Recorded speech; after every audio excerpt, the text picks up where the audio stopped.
लाएंगे अखिलेश इस बार पीढ़ी सरकार, लाएंगे अखिलेश इस बार पीढ़ी सरकार। हमारे माननीय राष्ट्रीय अध्यक्ष जी को विचारों को, समाजवादी पार्टी को विचार को मानते हुए हमारे पार्टी में आए और माननीय राष्ट्रीय अध्यक्ष जी को विचारधारा को और उनका सारे आंदोलन को देखते हुए जुटे। और मैं सभी को आह्वान करता हूं कि समाजवादी पार्टी में सदस्यता ग्रहण करके मजबूत करें। जय समाजवाद, जय अखिलेश।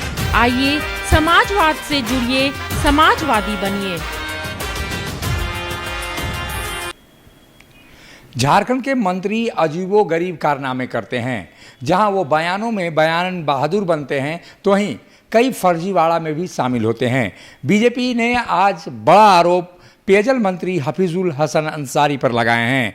फर्जीवाड़ा के जरिए उन्होंने डॉक्टरेट की डिग्री ले ली है। इस समय हमारे साथ बीजेपी के प्रदेश प्रवक्ता अजय शाह जी हैं। उनसे ही जानते हैं कि आखिर ये माजरा क्या है, किस बात को लेकर अब फर्जीवाड़ा करने का आरोप मंत्री हफीजुल हसन अंसारी पर लग रहा है। अजय जी, क्या मामला है और पूरा जो मामला है वो तफसील से बताएं। देखिए अशोक जी, यहाँ पर जो हम देखने को मिला, झारखंड सरकार में दो मंत्री हफीजुल अंसारी और इरफान अंसारी, इन दोनों के बीच में कंपटीशन चल रहा है, एक प्रतियोगिता चल रही है। प्रतियोगिता किस बात की कि कौन सबसे ज़्यादा रायता फैला सकता है, कौन सबसे ज़्यादा अनाप शनाप बयानबाजी कर सकता है, कौन सबसे ज़्यादा हिंदुओं के खिलाफ जहर उगल सकता है और कौन अपनी कौम का सबसे बड़ा नेता बन सकता है। यानी अपने कौम का नेता बनने की जो होड़ है, जो दौड़ है, इसी क्रम में संभवतः शायद किसी ने हफीजुल अंसारी को कहा होगा कि इरफान अंसारी जो आपके कॉम्पिटिटर है, उनके पास डॉक्टरेट की डिग्री है, वो डॉक्टर लिखते हैं, डॉक्टर इरफान अंसारी, तो आप भी कहीं से डॉक्टर की डिग्री भाई उठा लीजिए, कोई ऐसी उपाधि ले लीजिए।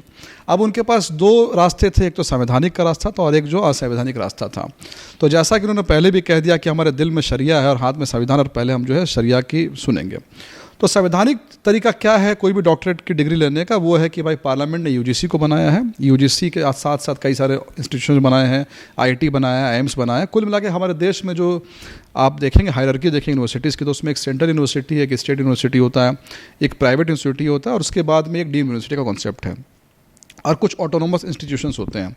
लेकिन कुल मिलाकर के लोकसभा या फिर स्टेट लेजिस्लेचर जो है ये इनको रिकॉग्निशन जो है देता है। लेकिन चूंकि हफीजुल अंसारी को इस रास्ते से डिग्री नहीं मिली, तो उन्होंने फिर अपने दिल की सुनी और शरीयत की सुनी।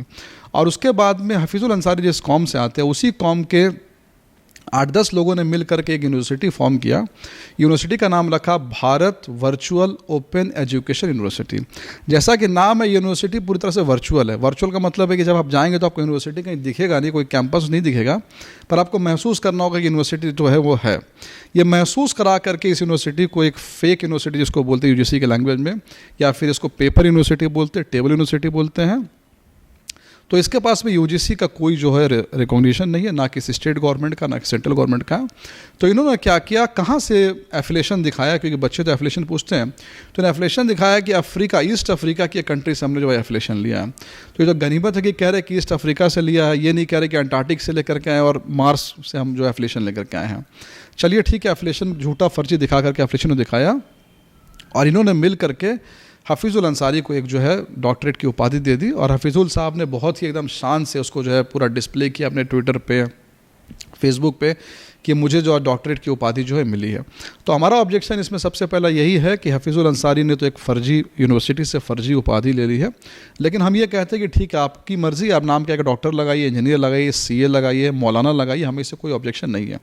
लेकिन ऑब्जेक्शन इस बात का है कि जब आप किसी फ़र्जी यूनिवर्सिटी की उपाधि को लेकर के पूरा डिस्प्ले करते हैं, अखबारों में लाते हैं, तो कहीं ना कहीं आम बच्चों पर असर करता है। क्योंकि आम बच्चे जब उस यूनिवर्सिटी में जाएंगे, उस फर्जी यूनिवर्सिटी में, तो उनको बताया जाएगा कि भाई आपके यहाँ से एक मंत्री जो है हमारे स्टूडेंट है, हमारे एल्यूमिनाई है। तो कहीं ना कहीं बच्चे भी इससे क्या होते हैं, ट्रैप होते हैं। और अगर आप उस यूनिवर्सिटी के वेबसाइट में जाएंगे, तो यूनिवर्सिटी का वेबसाइट बिल्कुल एक, जिसको डस्टबिन कह सकते हैं, डस्टबिन है। आपने कोई ऐसा यूनिवर्सिटी नहीं देखा होगा जिसमें कि चांसलर से लेकर के रजिस्ट्रार से लेकर हर किसी का 2-2 मोबाइल नंबर वहाँ अवेलेबल होगा। जैसी वेबसाइट खोलिएगा तो वहाँ पर आपको अकाउंट नंबर फ्लैश कर जाएगा। Punjab national bank, Bariatu road, यानी आलम हॉस्पिटल के बगल में ये इसका ऑफिस दिखाया गया है। 8-10 मुस्लिम से इस पूरी कमेटी में, मुस्लिम ने, शरीयत मानने वालों ने, शरीयत वालों ने यूनिवर्सिटी बनाई, और एक जिनके दिल में शरीयत उनको एक फर्जी उपाधि दे दी, और वो मंत्री जी भी यहाँ पर जो खुश हो रहे हैं। तो हमारा ऑब्जेक्शन है कि आप मंत्री जी माफ़ी मांगे और साथ ही साथ मंत्री जी कार्रवाई करें। अगर उनको कोई डाउट है हमारे एलिगेशन पे, तो उनके पास रास्ते खुले में मंत्री भाई तुरंत यूजीसी को लिखे कि मुझे जो ये डॉक्टरेट की उपाधि दी गई ये सही है कि गलत है, अगर गलत है तो उस पर कार्रवाई करे ताकि एक स्ट्रिक्ट मैसेज जनता के सामने जाए। आप लोगों को कैसे मालूम है कि ये फर्जी विश्वविद्यालय है, क्या प्रमाण है उसके? जी, मुझे ऐसा, मैं इसलिए कह रहा हूँ कि जब आप यूजीसी की वेबसाइट में जाएंगे तो यूजीसी रेगुलर बेसिस पे फेक यूनिवर्सिटीज़ का लिस्ट निकालता रहता है ना, कभी 20 निकालता है, कभी 25 निकालता है। और इन जितने फेक यूनिवर्सिटीज़ है सब में एक ही बात कॉमन होती है। कॉमन क्या है इनमें? कॉमन ये चीज़ है कि ये इनके पास में कभी भी यूजीसी का या AICTE का, गवर्नमेंट का कोई ऐसा पास किया हुआ रिकॉग्निशन नहीं होता है। तो एक तरीका क्या अपनाते हैं, जैसे कि मान लीजिए कोई ट्रस्ट बना लिया, मान लीजिए 5 लोगों ने मिलकर एक ट्रस्ट बना लिया, ट्रस्ट का नाम मान लीजिए दे दिया कि आशा नाम का ट्रस्ट बना लेते हैं। अब आशा ट्रस्ट बनाने के बाद में ट्रस्ट तो भाई रिकॉग्नाइज होता है, ट्रस्ट तो आप जनरली रजिस्टर्ड कराएंगे आप किस में, लेकिन आप क्या करते हैं, ट्रस्ट बनाने के बाद में उस ट्रस्ट के नाम पे फिर एक फर्जी यूनिवर्सिटी बना देंगे, फर्जी कॉलेज बना देंगे, और उसके बाद में आप डिग्री जो है देना चालू कर देंगे। तो कई बार, जैसे उदाहरण के लिए मान लीजिए IIPM नाम का एक अरिंदम चौधरी का बहुत फेमस हुआ करता था एक समय पे, जिस पे यूजीसी ने बड़ा सा एक पेपर में ऐड निकाला कि इसकी जो डिग्री ये फर्जी डिग्री है, फेक डिग्री, इसको रिकॉग्नाइज नहीं है। तो यूजीसी समय समय पर ये निकालती है। इसके अलावा एक मुंबई का बहुत बड़ा इन्वेस्टिगेशन हुआ था, उस इन्वेस्टिगेशन में ये सामने आया, जो हफीजुल जिस यूनिवर्सिटी की बात कर रहे हैं, इसी से नाम से मिलता जुलता एक और यूनिवर्सिटी मुंबई में भी था जिसने वहाँ के मेयर को ऐसी डिग्री दी थी जो कि क्वेश्चन हो गया था।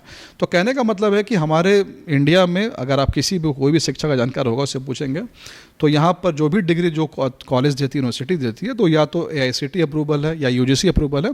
और किसी को UGC अगर रेगुलेट नहीं करती है, जैसे IIT IIMs है, तो उनका एक अलग एक्ट पार्लियामेंट से जो है वो बन करके आता है। तो इसमें से कहीं से भी इनका एफिलिएशन जो कुछ नहीं है। और एक प्राइमा फेसी एक कॉमन सेंस नाम की भी चीज़ होती है कि आप इतने साल से पत्रकार हैं, क्या आपने ऐसी यूनिवर्सिटी का झारखंड में नाम सुना है? तो आपको भी अचंबा एक बार सुन के लगा होगा कि कौन सी यूनिवर्सिटी जो भाई डॉक्टरेट की डिग्री दे रही है। तो इन्हीं सब चीज़ों पर हमारा एलिगेशन है, इसकी इन्वेस्टिगेशन की जाए। हमारा तो एलिगेशन है कि ये फर्जी यूनिवर्सिटी है, बाकी आप एलिगेशन आप जाँच। ऐसे फर्जी अगर संस्थानों से अगर आप डिग्री लेते हैं तो इस पर क्या कार्रवाई हो सकती है, फर्जी संस्थानों पर और डिग्री लेने वाले? देखिए, सीधा सा बात है, ये फर्जी वाला का केस लगेगा। अभी तो मुझे BNS पे नहीं पता नया सेक्शन क्या है, 420 का जो सेक्शन होता है फौजरी का सेक्शन लग गया, क्योंकि आप ऐसी डिग्री दे ही नहीं सकते। और मजे की बात ये है कि इन्होंने, ये जो यूनिवर्सिटी की बात कर रहे हैं, इन्होंने एफिलिएशन दिखाया है किसी Christian central university east Africa से।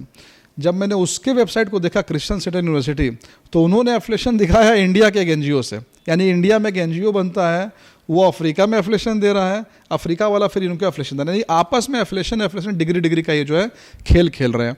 और आप उनकी वेबसाइट में जाएंगे या फिर वेबसाइट में जाने के बाद आपको क्लियर सबसे पहले मैसेज मिलेगा कि ये बनाया ही हुआ है सिर्फ और सिर्फ इस तरह के फर्जी डिग्रीज देने के लिए। और जो इनके वाइस चांसलर है, जो जिस यूनिवर्सिटी की बात कर रहे हैं, या फिर उनके फेसबुक में आप जाएंगे तो आपको कुछ पोस्ट मिलेंगे कि 9वीं फेल 12वीं करे, डिग्री ले, 100% पास, इस तरह के जो एक एडमिशन दलाल का जो एक प्रोफाइल होता है, उसी टाइप के इन लोगों का प्रोफाइल है। तो हमारा एलिगेशन एकदम क्लियर है कि ये फर्जी है, और अगर फर्जी नहीं तो इसकी जांच करें और हम जनता के सामने साफ करें इस बात को। ये बताइए, लगातार हफीजुल हसन अंसारी को लेकर, बयानों को लेकर कल बाबूलाल जी ने भी आतंकी से तुलना कर दी इनकी। वो वैसे उन्होंने भी जो बयान दिया था वो आपत्तिजनक तो है ही, शरीयत से उन्होंने संविधान को पीछे रखा, शरीयत से आगे। ये बराबर हफीजुल अंसारी क्यों कर रहे हैं? देखिए, मैंने आपको पहले अपना ओपनिंग रिमार्क्स यही कहा था कि हफीजुल अंसारी और इरफान अंसारी दोनों अलग अलग पॉलिटिकल पार्टी में हैं। इरफान अंसारी कांग्रेस पार्टी में, ये JMM में है। तो हमारे जो इंटरनल सोर्सेस या फिर हमारे जो सोर्सेस वो ये कहते हैं कि JMM तैयारी कर रहा है कि हमारे यहाँ से एक बड़ा नेता खड़ा हो जाए जो कि झारखंड मुक्ति मोर्चा से मुस्लिम का बड़ा नेता हो। और मुस्लिम का बड़ा नेता बनना है तो चूँकि इरफान हमेशा एक बयान देता है, आपने एक चीज़ नोटिस किया होगा कि हफीजुल अंसारी के जिस बयान पे बहुत ज़्यादा बवाल मचा है, वही पत्रकार, जिस पत्रकार ने हफीजुल अंसारी से बयान लिया है, उन्होंने इरफान अंसारी से भी बयान लिया था। लेकिन जो दबे पाँव बात आ रही कि इरफान अंसारी को बहुत अफसोस हुआ इस बात का कि ये बयान मेरे मुंह से क्यों नहीं निकला। इतना जो लाइमलाइट मिला इनके लिए, तो लाइमलाइट है, लाइमलाइट जो मिला वो मुझे मिलना चाहिए, हफीजुल को ये लाइमलाइट मिल गया। तो ये लगातार कुछ ना कुछ इस तरह की चीज़ें कर रहे। देखिए यार, हम कुछ नहीं कर रहे हैं भाई, सुदीप सोनू बयान दे रहे हैं, हम उस पर रिएक्शन दे रहे हैं, ये फर्जी उपाधि ले रहे हैं, हम उस पर रिएक्शन दे रहे हैं। तो हमें तो ये बार बार खुद ही मौका दे रहे हैं, तो हम तो विपक्ष के रूप में अगर ये गलती करेंगे तो हम इसको उठाएंगे, ये हमारा काम है और इसको हम कर रहे हैं। झारखंड की हेमंत सोरेन सरकार के मंत्री अजूबो गरीब तरीके से व्यवहार कर रहे हैं। बयानबाजी में जहां वो पीछे नहीं हट रहे हैं, वहीं फर्जीवाड़ा में भी अब उनकी संलिप्तता दिखाई दे रही है। ऐसे में झारखंड का तो भगवान ही मालिक है। सहयोगी शिल्पी के साथ अशोक कुमार, मुखर संवाद, रांची।